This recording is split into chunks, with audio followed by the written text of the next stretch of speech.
இன்னைக்கு இருக்கிற காலகட்டத்தில் ஒரு பிஸா பாப்கார்ன் ஈஸியாக ஒரு மைக்ரோவேவ் அவனில் செஞ்சிட முடியும். ஆனால் அந்த அவன் செகண்ட் வேர்ல்டு வாரில் கண்டுபிடிக்கப்பட்டதுன்னு சொன்னால் உங்களால் நம்ப முடியுமா? ஆனால் அதுதான் உண்மை.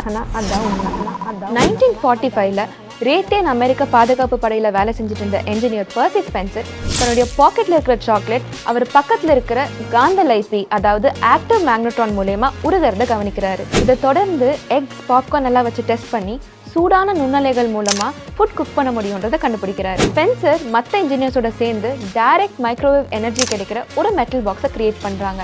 அண்ட் அதுதான் இந்த உலகத்துடைய முதல் prototype microwave. And finally 1945 Raytheon corporation patent file பண்ணி 1947 ரேடா ரேஞ்ச் அப்படின்ற மைக்ரோவேவ் அவனை இன்ட்ரடியூஸ் பண்றாங்க. அண்ட் அதுதான் இந்த உலகத்தோட first microwave oven. For more tips and tricks, subscribe Poorvika Tamil.